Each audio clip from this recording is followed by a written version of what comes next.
Hi guys, I'm here with Paul Murray from the SOGA Organic Farms.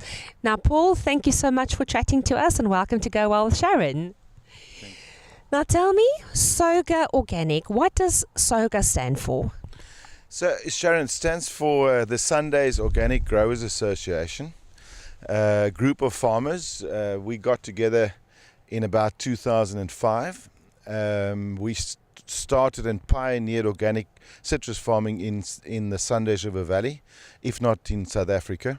And so it was new. There's no blueprint how to do this. And we got together in terms of sharing best practices and sharing, experiences and the mistakes, the good things, the good and the bad, and also to pool and combine our fruit together so that we can organize packing facilities and programs overseas for our fruit. Yeah.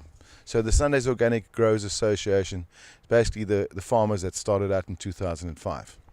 Okay, absolutely awesome. And now tell me, are these all individual farmers that have just basically banded together for a common purpose? Yeah, we are farming our own farms and we own our own farms, but we collaborate in terms of, combining our volumes and in terms of technology and in terms of our learning experience. We sort of share that on a best practices way, yeah. Absolutely awesome. Now tell me, you guys are certified organic farms, right? That's right. We certified organic farms. We certified through a overseas certification body called Control Union, and we certified to sell our fruit in the EU and in America according to the National Organic Program. And the key difference between organic and certified organic is that in South Africa there are no organic standards, so anybody could actually put the word organic behind their produce and it would be okay because there's no standards. But you could not put certified organic unless you've gone through a rigorous accreditation, and that accreditation we've been certified since 2003. We started our organic accreditation, and it's quite a journey. 3 years you go through an in-conversion period where you have to farm according to the organic principles, but you can't sell your fruit as organic. You have to sell it as conventional. And so 3-year period, and only in year 4, once you've gone through 3 years of organic farming according to their standards, you can sell your fruit as organic. Yeah. That seems like quite a process. Now tell me, in terms of, for me as a layperson and for our viewers out there, what is the difference between organic farming versus conventional farming? I think the easiest is that we're trying to simulate nature in the sense that we want to farm with citrus, but we want to farm as close to nature as possible and environmentally friendly. So in other words, we would not use any chemical fertilizers, we wouldn't use any pesticides, but we'd rather look at the concept of we say feed the soil and the soil will feed the tree. Conventional farming is saying, well, the soil just holds the tree up. We'll feed the tree whatever it needs.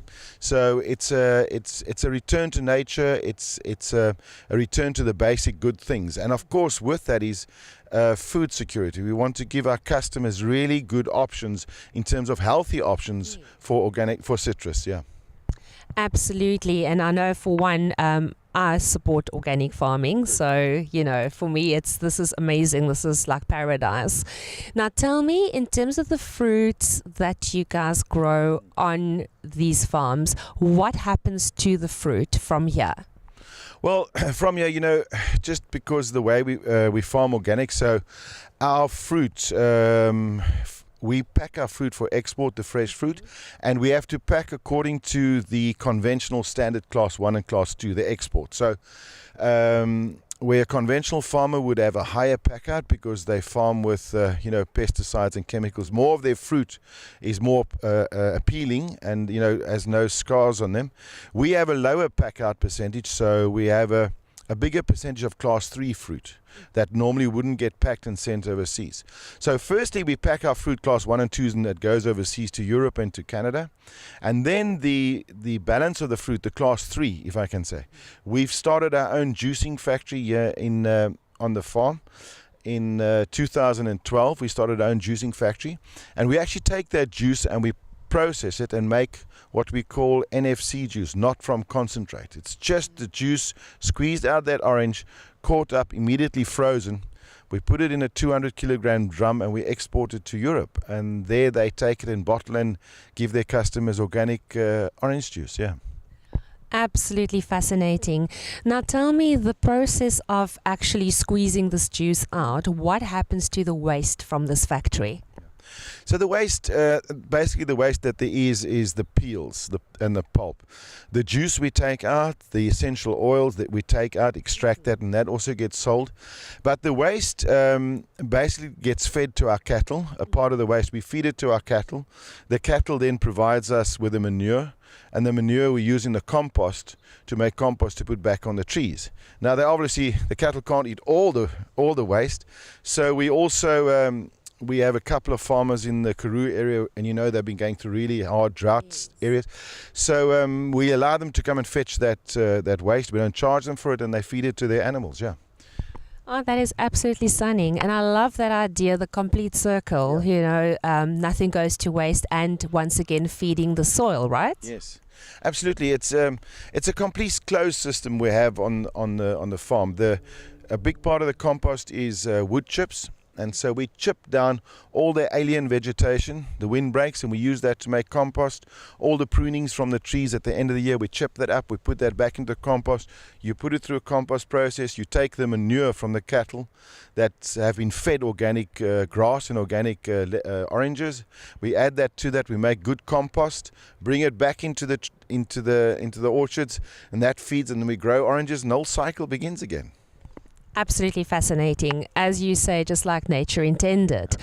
Now, one thing that I've observed being on your farm versus a conventional farm is there's stuff growing on the grass or between the trees. So you don't see that on a conventional farm. Why is that? Well, on a conventional farm, they would consider any grass or any weeds growing as competition for the tree.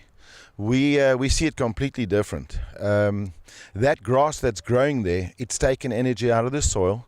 So we come in mechanically, we cut it. The grass falls down on the ground. The grass rots, goes back into the soil, feeds the soil, and more comes up. Feeds the earthworms. The earthworms make nitrogen. So for us, it's called green mulching. So every time we go through here, cut the grass and it lies on the ground, it decomposes. The earthworms eat it. The earthworms make nitrogen. The tree takes the nitrogen, makes more lemons. And it's a complete closed circle. It's like nature. If you walked into a forest in Nice now, you see a lot of litter on the ground, and you see leaves and you see grass, but somehow no one fertilizes those trees, no one sprays them, because nature knows what it's doing, and we try and mimic that. Yeah.